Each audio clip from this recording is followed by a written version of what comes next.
sea lo que sea, por términos pecuniarios o no, crematísticos o no.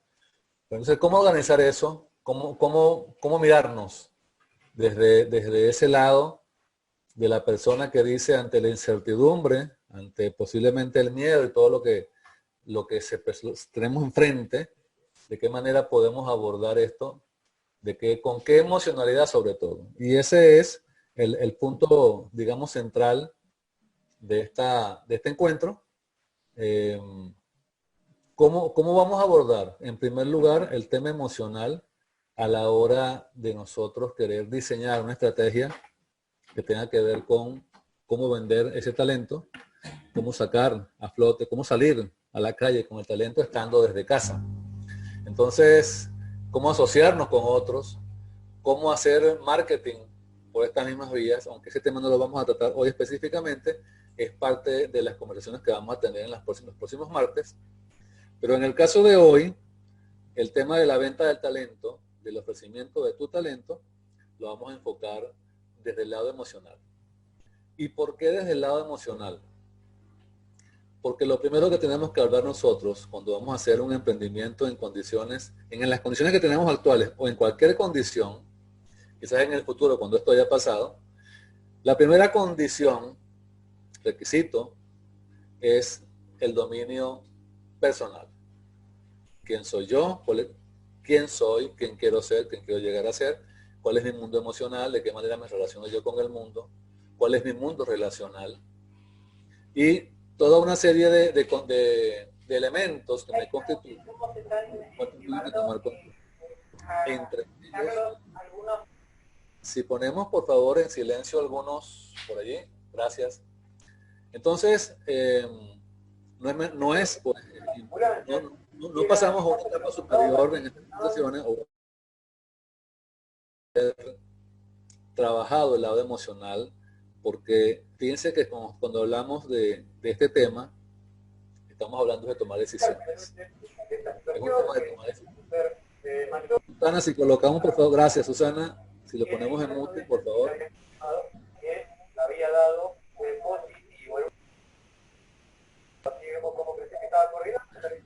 Ok, estamos en vivo. Bien, bueno, dicho esto, entonces, no sé si quién quiere comenzar de mis queridos colegas. Un poco de humor siempre es bueno. Comienza Guillermo. Bueno, Guillermo, adelante. Compartir algunas reflexiones, ¿no? El mundo está cambiando de una manera muy rápida y esta pandemia mundial está acelerando los cambios en todo lo que es vinculación de las personas. Esto de estar todo el mundo aislado acelera los cambios que ya veníamos viviendo, de todo lo que es vincularse por internet y por las redes sociales. O sea, si esto era una ola grande, la ola hoy es mucho más grande y más rápida. La primera reflexión. La segunda reflexión, fíjense que tenemos un montón de herramientas para poder hacerlo. Nosotros estamos teniendo una reunión con un montón de personas. Además, estamos transmitiendo en directo por Facebook, que habría que ver cuántas personas están entrando por otra red social. Entonces,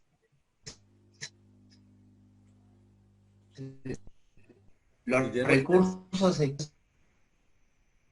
unos saltos allá en internet, Guillermo. y ah, que todos tenemos cosas importantes para compartir y hay un montón de personas que tienen necesidad de las cosas que nosotros tenemos para compartir. Sean conocimientos de cualquier profesión, de cualquier arte, de cualquier ciencia. El tema es, tenemos que diseñar una estrategia, confiar en nosotros y empezar a ofrecernos, porque el mundo no sabe qué es lo que nosotros podemos hacer por los demás. Pero tengan esta premisa, hay posibilidades para todos. Y con este espíritu, con esta energía, con esta actitud de que tenemos posibilidades para todos, hay que empezar a trabajar. Y me gustaría darle el uso a la palabra Edgardo Maidana, que es un experto en todo lo que es marketing digital. Bueno, un saludo a todos, gracias Guille por lo de experto. Yo me atrevería a cuestionar ese epíteto de experto. ¿Experto comparado con quién? Exacto. Experto comparado a okay. Yo creo que hoy no se trata tanto, te agradezco Guille, la adjetivación, creo que no se trata hoy de ser experto, sino de darnos cuenta que todos tenemos una responsabilidad y una gran oportunidad, como nunca en la historia de la humanidad, de ser agentes de cambio. Hoy desde nuestra casa, ¿sí?, con una camarita, un micrófono y una conexión a internet, literalmente podemos cambiar el mundo, ¿sí? Y para cambiar el mundo, engancho con lo que decía Andrés, primero debemos cambiar nosotros. Es muy difícil que podamos cambiar el mundo si primero no cambiamos nosotros. Y más que cambiar, transformarnos. Porque cambiar, el cambio viene solo. Basta que todos los días nos veamos en el espejo y ya nos damos cuenta que el cambio está ahí, ¿sí? Cambian las estaciones, cambian los días, nosotros cambiamos, nuestro cuerpo cambia todo el tiempo. Ahora, transformarse es otra cosa. Y ese es un verdadero desafío. Ahora, yo creo que tenemos por primera vez una gran oportunidad en la historia de la humanidad. Creo que vivimos en la mejor época de la historia de la humanidad para emprender. Una era de oportunidades, como bien lo dijo Guille. Tenemos la tecnología que tenemos y la información que tenemos. Hace 20 o 30 años no lo tenían ni los líderes número uno del mundo, ni los presidentes de los países líderes del mundo tenían en ese momento el acceso a la información que tenemos nosotros, ni las herramientas que tenemos nosotros, y gratuitas además. Entonces, esto que ha venido de alguna manera a transformarnos, a acelerar esta transformación, yo la veo como una gran oportunidad de reencuadrarnos, de cambiar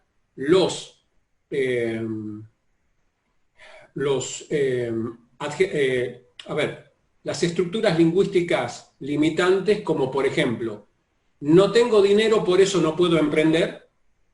Se puede reencuadrar como, porque no tengo dinero, tengo que emprender.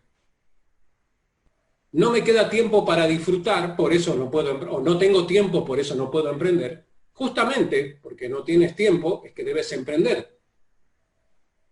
No tengo recursos, por eso no puedo emprender. Justamente porque no tienes recursos, es que debes emprender. Es la magia de la lingüística para ayudar a cuestionarnos creencias que durante siglos la humanidad ha dado por sentada sin atreverse a cuestionar ni una coma. ¿Sí? Yo creo que si empezamos a cuestionarnos, ahí sí, y coincido con Andrés, ¿sí?, comenzamos a transformarnos de adentro hacia afuera, y coincido con Guillermo, que es una era de oportunidades. Eso es como calentando motores, un poco lo que les quiero transmitir. Sí, y fíjate que cuando te escucho, Edgardo, lo que estoy viendo es la necesidad imperiosa e inexorable, además, de cambiar paradigmas. Y es quizás la parte que más va a costar. Este paradigma de, como seres humanos, nos decidimos más a la hora de tomar una decisión, la tomamos más en función de lo que puedo perder en esto y no lo que puedo ganar en esto. Es decir, nos motiva más la posibilidad de pérdida que la posibilidad de ganancia. Y la mayoría de nuestros proyectos, inclusive las ideas que surgen en medio de esta confusión que hay ahorita, la idea la pasamos primero no como una posibilidad cierta, sino que puede representar en términos negativos el que esta posibilidad no se dé. Entonces trabajamos inclusive con escenarios, ¿no? Cuando hacemos prospectiva, que es un área que me gusta mucho, ¿qué hacemos en prospectiva? Trabajamos 5 escenarios. Ni siquiera es un tema de que proyectemos como hacíamos antiguamente los ingenieros, ¿no?, que proyectábamos un escenario de posibilidades. Ahora se proyectan 5 porque de alguna manera con 5 me siento más cómodo en ese deseo invisible, inconsciente de controlar lo que no podemos controlar. Entonces está el escenario posible, el escenario deseado, el escenario ideal, el escenario catastrófico y el escenario donde voy a llegar, sigo haciendo lo que estoy haciendo. 5. Y entonces por fin te decides por uno de ellos que es el escenario posible, ¿no? Pero les digo una cosa, yo que he sido jefe de proyectos de empresas grandes, el 80% de las discusiones en una mesa de trabajo sobre un proyecto se va a determinar si ese escenario catastrófico es posible o no es posible. Es decir, el temor a la pérdida es tal que no enfocamos los recursos hacia donde tienen que ir, sino nos enfocamos hacia lo que queremos evitar. Y de esto hay no sé si lo comentaba antes, pero si lo comenté antes, igual lo repetimos, ¿no? Hay un experimento social que se hizo creo que fue en Londres, en el cual un tipo se para afuera del subterráneo, del subte, con una cajita de libras esterlinas. Y a los que venían saliendo al azar, les decía, te cambio este billete de 20 libras por uno tuyo de 5. 20 por 5. Y un tipo se le acercaba, está grabado esto, ¿no? Un tipo se le acercaba, o se le acercaban varios y le decía, un momentico, tú me estás diciendo que si tú me vas a dar 20 a cambio de que yo te dé 5. ¿Sí? Y aquí tienes el billete de 20, mira. Sanito, está muy bueno, mira, nuevo. ¿Ustedes saben cuántas personas le cambiaron el billete de 20 por el de 5? Ninguna. Ninguna. A todas luces un super negocio. A todas luces un super negocio.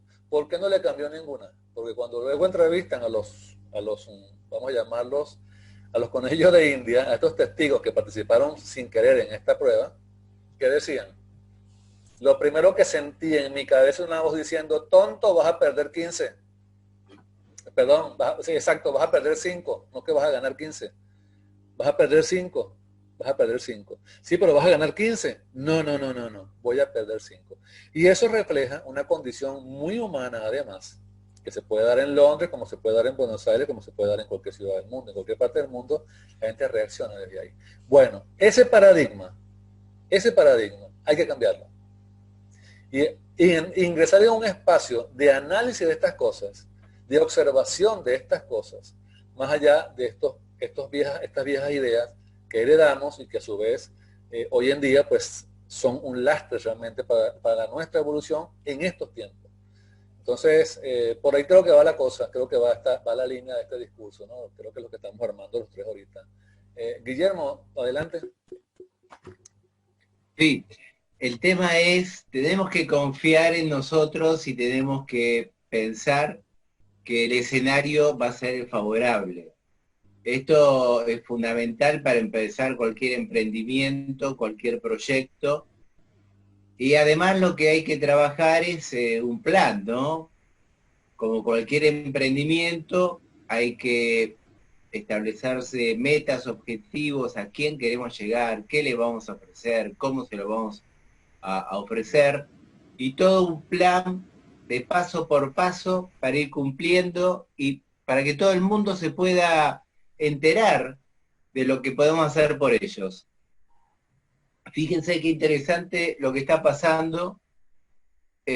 Nosotros con Andrés y con Edgardo somos docentes en la Facultad de Ciencias Económicas, el posgrado de Programación Neurolingüística, y con Andrés también el de Coaching. Y la facultad va a estar cerrada hasta el 31 de mayo. Después no sabemos si va a abrir o no, pero las clases van a empezar en mayo. Entonces van a empezar en mayo por entorno virtual. ¿Y qué es lo que está sucediendo? Se han conectado con nosotros, estamos haciendo charlas informativas de la misma manera que estamos conectados hoy con ustedes, y se han vinculado personas de Uruguay, de otros lugares de Argentina que estaban a 1.200 kilómetros, nos consultaron, nosotros queremos cursar, pero sí solamente virtual. ¿Sí? Si vamos a hacer un encuentro así, por Zoom o por otra plataforma. Y esto no estaba autorizado en la Universidad de Buenos Aires, y a partir de este contexto lo acaban de autorizar. Entonces nosotros vamos a tener la oportunidad de desarrollar el posgrado de una manera más fácil y más abarcativa, y vamos a tener más estudiantes que van a interactuar, como podemos hacerlo nosotros ahora, por una plataforma. Entonces esto que parecía una dificultad se ha transformado en una oportunidad. tenemos que generar un aprendizaje en cuanto al uso de la tecnología, al diseño de las clases, pero vamos a estar mejor que antes. Qué interesante lo que está pasando. Y esto viene para quedarse. Así es, tal cual. ¿Ibas a decir algo, Edgardo? Sí, mira, hace un tiempo, hace ya casi 20 años que vengo trabajando con emprendedores, ¿no? Apoyándolos con herramientas de coaching, de programación neurolingüística, de marketing digital. Y hay algo que yo le denomino, que he ido elaborando, y incluso está en uno de los libros que escribimos juntos, Andrés y Guille, que es llamado El Triángulo del Cambio. ¿Sí? El Triángulo del Cambio lo escribí, por supuesto, mucho antes de todo esto, y tiene que ver con que a la hora de emprender, de hacer exitoso un emprendimiento, hay 3 variables que configuran justamente los lados de este triángulo. La primera de ellas es ser ágil. ¿Sí? ¿Qué significa ser ágil? Hacer lo que podamos con lo que tenemos, no quedarnos esperando el escenario perfecto. Me dijo una vez un mentor, si no te avergüenzas de tu primer producto, es que lo lanzaste demasiado tarde. Eso significa ser ágil. Romper con ese paradigma de que tiene que estar todo acomodado, todo perfecto. Otro gran mentor me dijo, Steve Blank, decía, no hay ningún plan de negocio que resista al primer contacto con el cliente. Está bueno planificar, pero no pasarse meses planificando. Hoy tenemos herramientas maravillosas como esta, como las redes sociales, para testear cualquier producto. Y dice Steve Blank que lo primero que tenemos que hacer es conseguir el cliente. Una vez que tenemos el cliente, recién desarrollar el producto. Es algo más largo de explicar, porque es romper paradigmas, ¿sí? de muchísimas décadas de creer que primero debemos crear el producto y después buscar el cliente. Hoy se busca primero el cliente y después el producto. ¿Sí? Y un escenario que les podría, a ver, esto es un poquito más complejo de explicar, pero lo podemos de alguna manera validar de la siguiente manera. Si al final de esta charla nosotros quisiéramos venderles algo, podríamos hacerlo. De hecho, les vamos a vender, que nos sigan escuchando todos los martes, se lo vamos a vender. ¿Sí? Y ya están acá, de alguna manera son nuestros clientes antes de crear el producto. Hoy esto es lo que permite la tecnología. El segundo lado de ese triángulo del cambio para emprender es ser digital. Lo acaba de decir Guillermo. Las universidades, va a decir las entidades y las personas líderes a nivel mundial, ¿sí? En formación académica, van a tener que empezar a reconfigurarse. Incluso en muchas universidades ya apareció la figura del mentor, donde en determinados contextos, un estudiante puede ser mentor de su profesor. Por ejemplo, en tecnología. De hecho, nuestros nietos y nuestros hijos son nuestros mentores en tecnología. ¿Sí? Eso no implica, ¿sí?, una subversión del orden académico, sino que en determinados contextos, ¿sí?, un estudiante puede convertirse en un mentor de su propio mentor, dependiendo qué contexto. Y esa idea, ¿sí?, del mentoring y esa idea de un aprendizaje mucho más transversal y colaborativo, va a permitir, por ejemplo, enfrentar determinadas situaciones, desafíos digitales, que para muchos hoy, en lugar de ser una oportunidad, termina siendo un obstáculo o una brecha. Ahí es donde los jóvenes pueden jugar en equipo con los mayores y armar piezas que nos permitan avanzar de una manera mucho más rápida y ágil, volviendo al término, hacia la consecución de objetivos. O sea, hoy ser digital ha dejado de ser opción. Mucha gente me dice, esto es nuevo. Vamos, Internet existe hace 30 y tantos años, no es nuevo. ¿Sí? Es una creencia, una justificación de que es nuevo, ya no es nuevo. ¿Sí? Y por último, ser global. También lo acaba de decir Guillermo. Simplemente que esto, ser ágil, ser digital, ser global, es algo que se ha acelerado. Y creo que quienes tomen la delantera no van a ser los que tengan más recursos, no van a ser los que sepan más, sino justamente los que sean más ágiles. lo que tomen decisiones más rápidas y se adapten más rápido a este nuevo entorno. Muy bien. Bien, yo para compartir un aprendizaje que desarrollé cuando era coach de mentores, de emprendedores, en Dinámica Sociedad de Emprendedores, un programa del Banco Interamericano de Desarrollo. Nos reunimos todos los coaches, los mentores, estaba financiado por empresas también, además del Banco Interamericano, y evaluamos cuáles eran las condiciones para que los emprendimientos tengan éxito.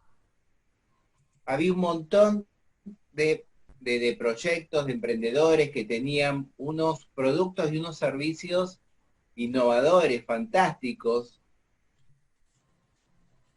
Y la conclusión que sacamos es interesante y les va a servir a ustedes, que son emprendedores. Y lo más importante para tener éxito no era ni la innovación, ni el producto, ni el plan de marketing, coincidiendo totalmente con Edgardo. Lo más importante para tener éxito es la actitud del emprendedor. Lo que hace la diferencia es la energía, la pasión, el hacer foco. Eso es lo que hace la diferencia. Que esto también tiene una vinculación con el estudio que hizo Daniel Goleman, quien desarrolló y dio conocimiento mundial el tema de inteligencia emocional. ¿Quiénes eran las personas de éxito? Y las personas que tenían mayor conocimiento o mayor actitud. Las que tenían el CI, coeficiente de inteligencia más alto, o el coeficiente de inteligencia emocional más alto. Y el estudio dio que los que triunfaban eran los que tenían el coeficiente de inteligencia emocional más alto, el tema de la actitud, de la energía, de la pasión. Porque como bien decía Edgardo, no hay que esperar que esté todo perfecto para lanzarse. Hay que lanzarse. Y sobre el camino se van generando aprendizajes, correcciones, porque el tema es, los planetas no van a estar nunca alineados para que estemos en el mejor momento para lanzar el producto o servicio, ¿sí? Sí, hay que planificar, hay que ser ordenado, hay que ser disciplinado, ¿sí? Hay que tener un plan, pero no hay que esperar eternamente para lanzarse. Hay que lanzarse con pasión, con dedicación y con confianza, con confianza de que les va a ir bien. Y eso va a generar una energía extra para que les vaya bien y puedan alcanzar sus objetivos y sus metas. Fíjate que hay un trabajo que se hizo investigaron, ¿no? Las características de estos innovadores exitosos que hoy en día pues son nombre a nivel mundial, que todos conocemos, de los Steve Jobs para adelante. Y en general la gente que ha sido exitosa tiene características que los diferencian. Veamos las características que llamaríamos negativas. Eran personas sin dinero, es decir, no tenían un mecenas detrás de ellos. Es una persona con un coeficiente de inteligencia promedio. Ninguno de ellos es un genio. Y uno cree que son genios, no son genios. La genialidad no viene por allí.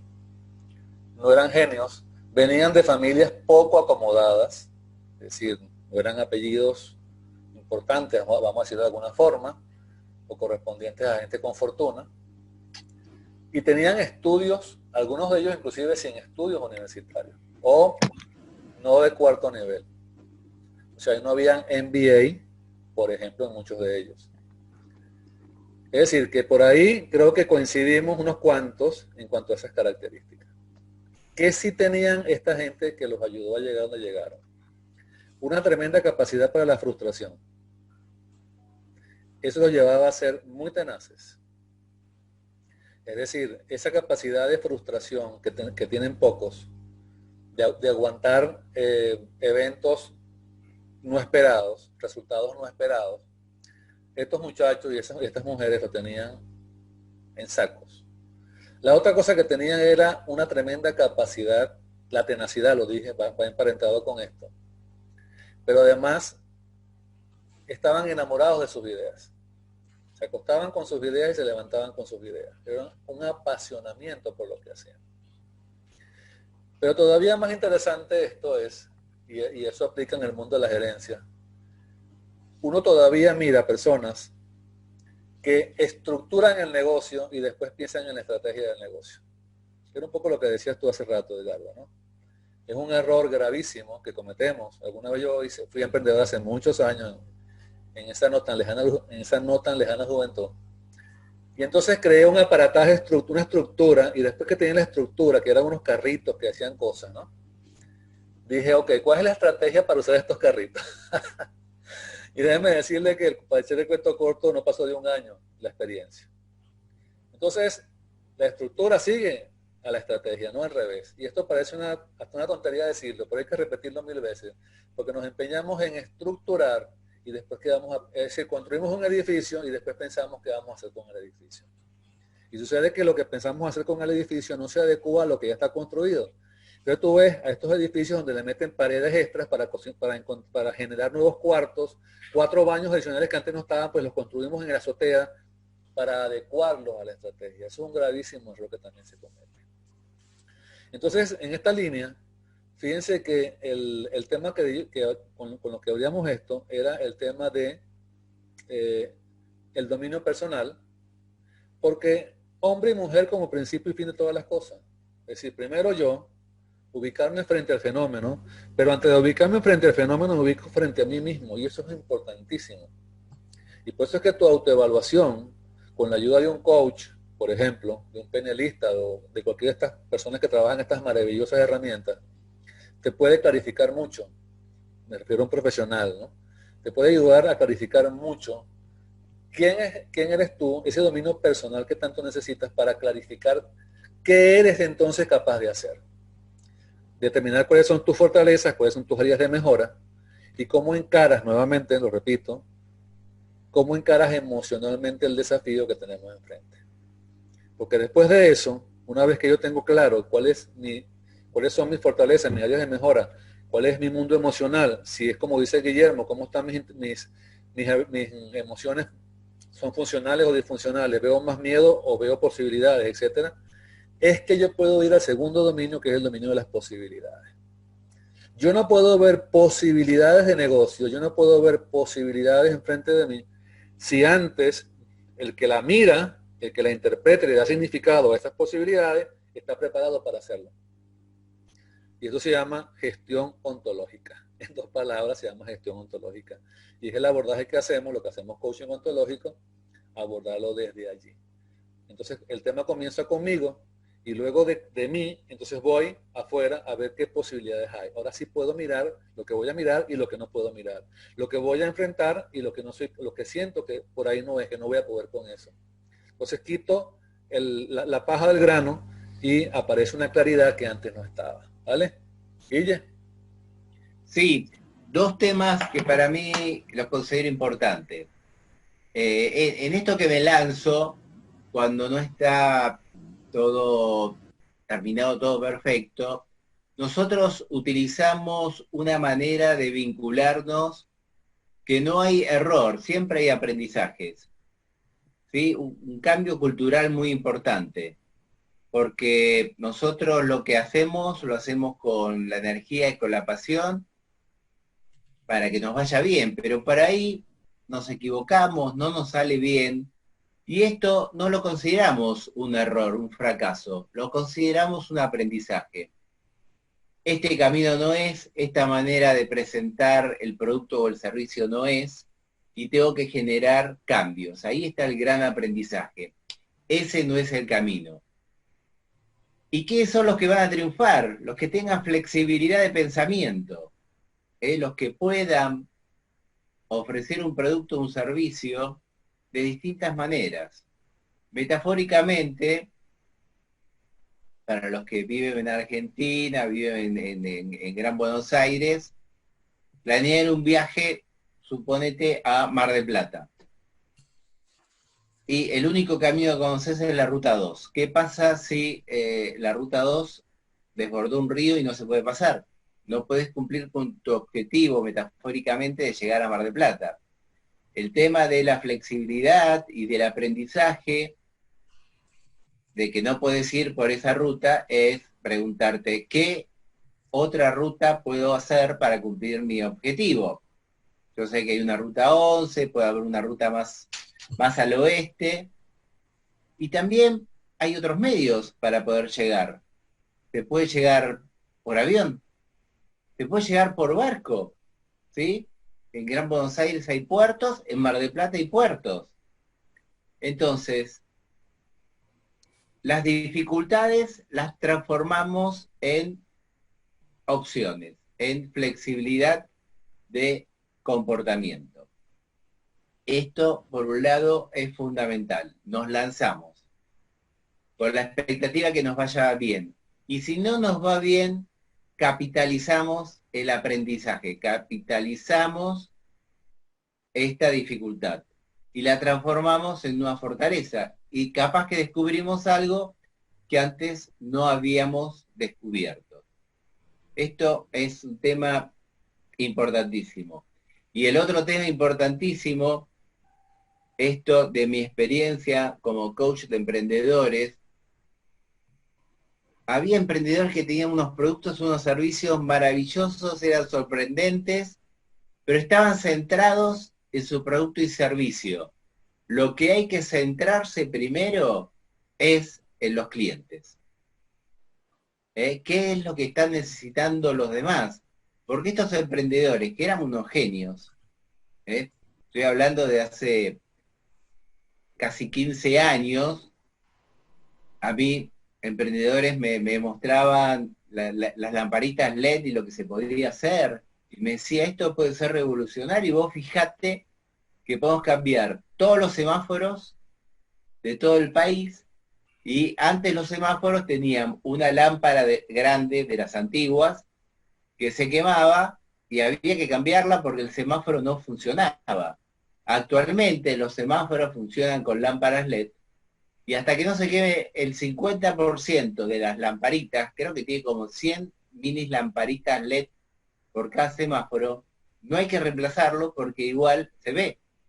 Entonces, vos fijate el impacto que tiene este nuevo producto, que es, consume muchísimo menos energía, y el tema de mantenimiento. ¿Cuándo hay que cambiar una lámpara LED en un semáforo, que debe ser costoso llegar hasta ahí arriba con una grúa, con personal técnico? Solamente cuando se queme el 50% de las lamparitas. Entonces hay un montón de cosas que se pueden hacer, pero hay que lanzarse y hay que pensar primero en el cliente, ¿sí? En cómo voy a llegar. Confiar en su producto y confiar que todos hay gente que está necesitando lo que vos estás por ofrecer. Tus conocimientos, tus productos, tus servicios. Hay clientes para todos. Ricardo. Sí, les quiero recomendar dos libros que para mí son esenciales para todo emprendedor. Uno se llama Generación de Modelos de Negocio, ¿sí?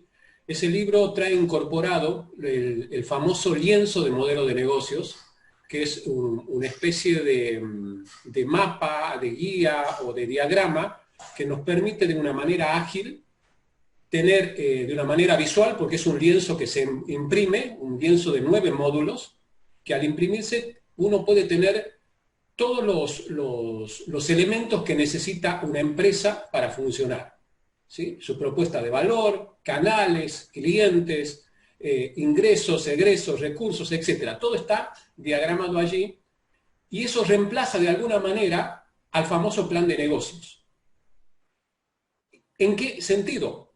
En que en lugar de redactar un interminable plan de negocios, se trabaja con posits, ¿vale? Con adhesivos. ¿Por qué? Porque sostiene Alexander Osterwalder, que es uno de los autores del libro, porque es un libro colaborativo, participaron casi 600 personas en la elaboración del libro, todos emprendedores de distintas áreas, sostienen que justamente lo que decía Steve Blank, ¿sí? Que todo plan de negocio no resiste el primer contacto con el cliente. Entonces, que no tenía sentido elaborar un plan de negocio, sino que sobre ese lienzo se plasmaban hipótesis. Porque lo que tenemos el primer día son solo hipótesis.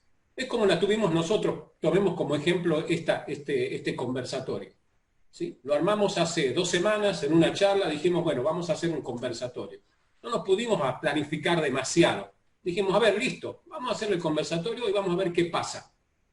¿Sí? Entonces, es una hipótesis. Teníamos la hipótesis de que iba a funcionar, pero seguía siendo una hipótesis. Entonces se plasma esos composites en ese lienzo de modelo de negocio, se crea algo, ¿sí? Se testea, se aprende y se corrige. Voy a hacer esto, alguien con él. Okay. Y hay otro libro que es complementario de este que se llama El método Lean Startup. Voy a contar algo cortito de ese libro que básicamente plantea que la metodología para emprender es crear, medir, aprender. Y con lo que aprendí, vuelvo a crear algo nuevo, ¿sí? Basado en mi primera creación. Por ejemplo, creamos nuestro primer conversatorio.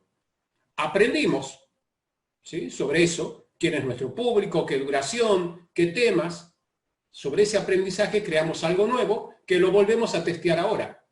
Nos dará un nuevo aprendizaje y entramos en un bucle, en un ciclo, ¿sí? Creativo, mejorando eso en base a la interacción con los clientes, ¿bien? Con la otra persona. Y surge allí, está contado en este libro, El método Lean Startup de Eric Rice, la historia de unos grandes emprendedores norteamericanos cuyo proyecto se llamaba Table on the Food. Table on the Food, la traducción sería comida sobre la mesa. Ellos habían creado, su hipótesis de trabajo era crear una aplicación que permitiese a las amas de casa seleccionar un menú con determinadas características, tantas calorías, tantos ingredientes, y que además hiciese un barrido de geolocalización y les diera los mejores precios en los negocios de los alrededores. Y que le preparase en base a esa información el menú semanal para que ella fuese al supermercado, mejor dicho, hiciese el pedido por la aplicación y viniesen listo con todo lo que necesitaba para la semana. ¿Qué pasa? A la hora de programar una aplicación, lo más caro es lo que, disculpando la expresión, se le llama hora culo. ¿Sí? ¿Qué es la hora culo? La hora culo es la hora que cobra el programador por estar sentadito programando códigos. Entonces ellos se dieron cuenta que lo más costoso en cualquier emprendimiento de este tipo eran justamente esas horas que había que pagarle al programador, sin ninguna garantía que luego de haberle pagado miles y miles de dólares, eso tuviese clientes que lo quisieran. Entonces, ¿qué hicieron? Estos emprendedores se pusieron un delantal, fueron al supermercado con un anotador y se acercaron a las amas de casa que estaban haciendo las compras y les contaban su idea. Y aquellas que les decían, qué interesante la idea, tomaban nota de los requerimientos, de las características de la comida, ¿sí? Y ellos se iban, hacían las compras y se las llevaban a la puerta de la casa a esta ama de casa, que por supuesto les pagaba por eso. Y fueron así, de supermercado en supermercado, ¿sí? Hasta que hicieron una base de cientos o de miles de clientes que habían validado su proceso sin necesidad de pagarle todavía a un programador. Cuando tuvieron una base de clientes antes de tener su producto, fueron donde un inversor y le dijeron, mire señor, esta es nuestra idea. ¿Y cómo saben que funciona? Para que yo ponga el dinero. Y sabemos que funciona porque acá tiene la lista de miles de clientes que ya nos pagaron por este servicio. Lo único que falta es programarlo. Entonces el inversor dijo, ok, ya están los clientes, pongo la plata para el producto. Y ahí está claramente sustentado esto que les decía al principio, que es posible conseguir clientes antes de crear el producto. Hoy la tecnología lo permite. Y esa es la base de ser ágil, de lo que le hablaba en el triángulo del cambio. Esto es ser ágil, salir con lo que tenemos. ¿Sí? ¿Y qué es lo que tenemos? Una historia para contar. Lo que ellos fueron a contarles, no fueron a venderle un producto, fueron a contarle una historia, y hubo gente que les gustó la historia. Los escucharon y les gustó la historia de poder recibir en su casa un menú con determinadas características al mejor precio y agendado por día. Adelante, Andrés.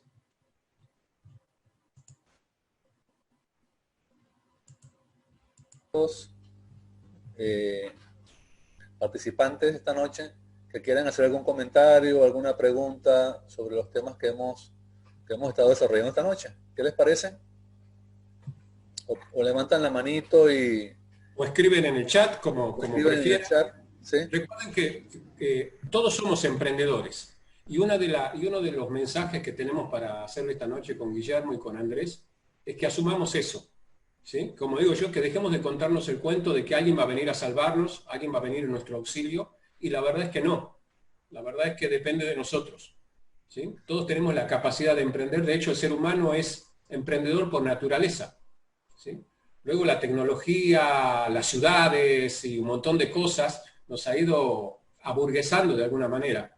Pero el ser humano desde que tiene razón de ser, tiene que salir a buscar la comida, a cazar, a recolectar, a sembrar, a cosechar. Y todo eso es emprender. ¿Sí? ¿Sabes que yo quería contar algo que me pasó, ¿no? Hace unos años, hará 2013, sería 14 por ahí, me llamaron de una empresa para ocuparme de la gerencia general de la empresa. La empresa estaba técnicamente en quiebra, prácticamente era salvamento, y me dijeron si yo era capaz de asumir esa responsabilidad y me daban para eso 6 meses. Bueno, negociamos y tal, y llegamos a acuerdos y me pareció un reto muy interesante. Y para hacerlo corto, de base, los paradigmas que regían en la mentalidad de sus trabajadores, muchos de ellos tenían en esa empresa hasta 40 años, una lealtad inquebrantable, quedando en una empresa de 300 trabajadores, una empresa metalmecánica, metalúrgica. Y el paradigma era islas dentro de la empresa. Es decir, yo tengo mi mundo, tú tienes tu mundo, la separación. Es un viejo paradigma de la época tayloriana inclusive hasta todavía hoy se ven empresas que se manejan bajo ese esquema. Y cuando vimos los números y las razones, buscaban razones del precio de la materia prima, el mercado, y sesudos análisis financieros. Y al final yo dije, ¿qué pasaría si trabajáramos como un solo equipo? ¿Qué pasaríamos si nos asociáramos? La Junta Directiva puso el grito en el cielo. ¿Cómo era posible que pusiéramos tú a tú a las distintas áreas de fabricación? Bueno, yo dije, ese es mi punto, y si no, pues yo no hago nada acá. Aceptaron. Hicimos un trabajo de integración, de asociatividad, esa es la palabra que me gustaría que quedara, de asociatividad, que llevó a la gente a un nivel exponencial de producción nunca visto.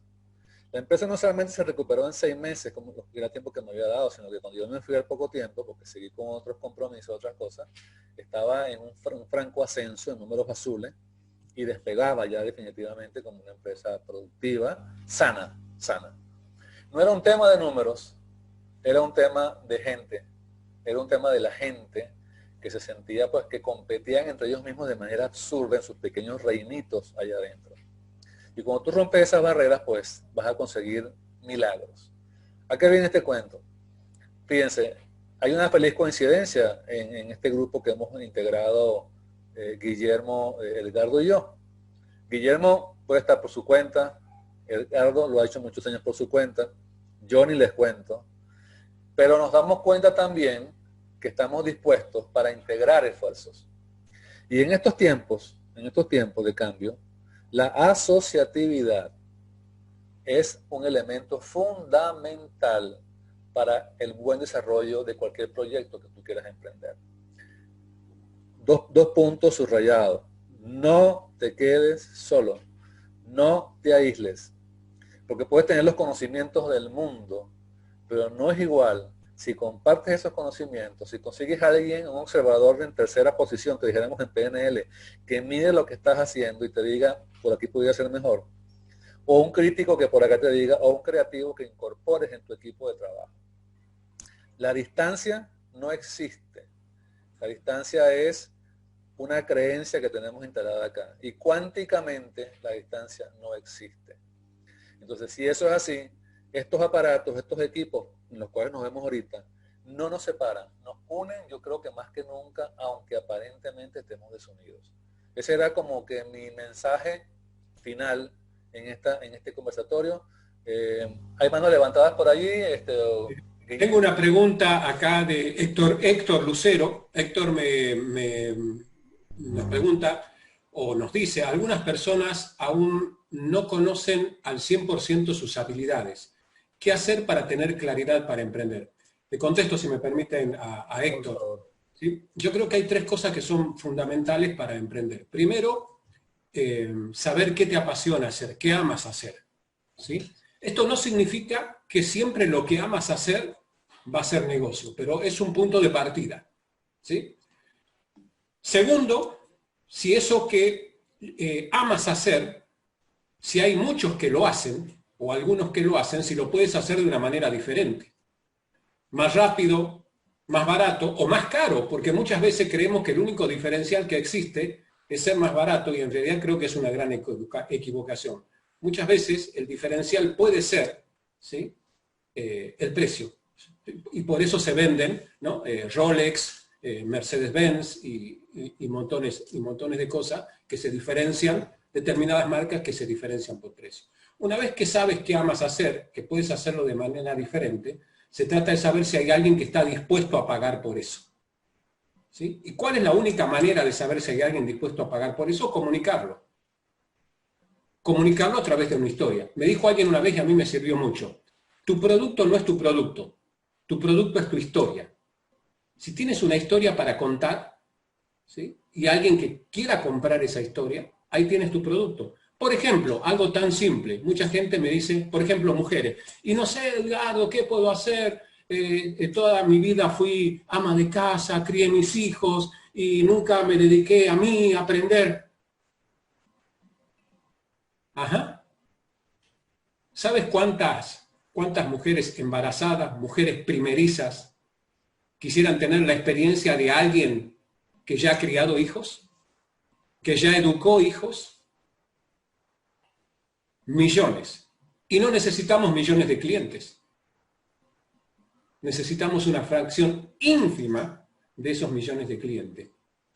¿Sí? De manera que si sabemos contar una historia, ahí tenemos clientes. Y les voy a contar algo, que fue un caso icónico hace unos 30 años aproximadamente, y con esta historia cierro porque a mí me inspiró muchísimo. Un señor Frank Kern, norteamericano, en los comienzos del boom de Internet y del marketing digital, vendió en un solo día $1 millón. Y uno puede decir, ¿qué hizo este hombre? ¿Qué vendió? Vendió un curso digital, o sea que era descargable, lo hizo una vez y no lo tuvo que hacer más. Hasta ahora, por ahí si uno lo busca, capaz que está ahí. ¿Saben cómo se llamó el curso? ¿Cómo enseñar a hablar el loro? ¿Cómo enseñar a hablar a un loro? Y generó en un día $1 millón. Búsquenlo, Frank Kern, ¿sí?, cómo enseñar a hablar a un loro. Él encontró que había miles de personas que estaban dispuestas a pagar $10 por saber cómo enseñarle a hablar a un loro. Y encontró un nicho de mercado ahí. Internet hoy no es un mercado, uno cree que le tiene que vender a todo el mundo, no. Tiene que venderle a un segmento y cuanto más específico, mejor. La globalidad nos da ese mensaje. Así que, con ese mensaje, ahí hay otra pregunta de Héctor, cierro para contestarle. A veces me limita que pienso que necesito desarrollarme mucho para dar lo que quiero y estoy buscando saber qué dar hoy mismo, no mañana. Hoy mismo, ¿saben qué es? Ya tienes tu historia, Héctor. Sea la edad que tengas, tienes tu experiencia. Has superado adversidades. Has logrado objetivos familiares, académicos, sociales, el que quieras. Esa es tu historia. Transfórmala en una historia y ahí está. lo que tienes para transmitir. Y lánzate. Como yo digo yo, hay que dejar de contarnos el cuento y empezar a comunicar nuestra historia. ¿Sí? Y la gente que inspiramos van a ser nuestros clientes. Gracias, Héctor, por participar. Bien, de mi parte, estamos ya en hora de cierre, así que si Guille o Andrés quieren cerrar con algo más, adelante. Guille, no se te escucha. Audífono. Ahí está, Guille. Ahí está, ahora sí. Ahora sí. A modo de cierre, haga un pequeño plan a un corto plazo y láncense. Y en el camino van aprendiendo. Sí, confíen en ustedes y pónganle esa energía, esa pasión necesaria para que les vaya bien. Porque el tema de la agilidad que decía Edgardo es también un tema de oportunidad. Tienen que ofrecer primero que otros. Entonces no esperen tenerlo todo perfecto para lanzarse. Tienen una idea, un producto, un servicio, hagan un pequeño plan, lo mejor posible, y láncense. Muy bien, gracias Guillermo, gracias Edgardo, gracias a todos ustedes. El martes que viene, siguiendo en la línea de esta conversación, hoy hablamos un poco en términos generales de lo que son ese dominio personal, ese yo, ese mundo emocional. Adelantamos ya un poquito también de lo que es diseñar un objetivo, ir por el objetivo, ver oportunidades. Y la semana que viene, a esta misma hora, por este mismo canal, martes 28 a las 9 de la noche, vamos a desarrollar el tema de lo que es objetivos y planificación de objetivos, para seguir con esta línea discursiva, ¿sí? Para ir complementando en cada paso ese camino. Así es que de mi parte, pues, igual, muchísimas gracias por haber estado allí, un gusto haberlos visto y saludarlos, y cuídense mucho, Dios los bendiga, y nos vemos el martes que viene. Que estén muy bien. Gracias. Hasta el martes. Ahí les dejo en el chat la invitación para que nos sigan en la página de la Red Global de Ingeniería Humana, ¿sí? Y a través del chat de la red nos pueden hacer consultas o lo que necesiten. Estamos a su disposición para ayudarlos, ¿sí?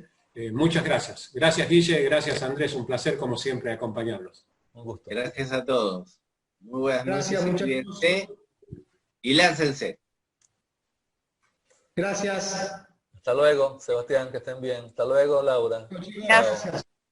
Hasta luego.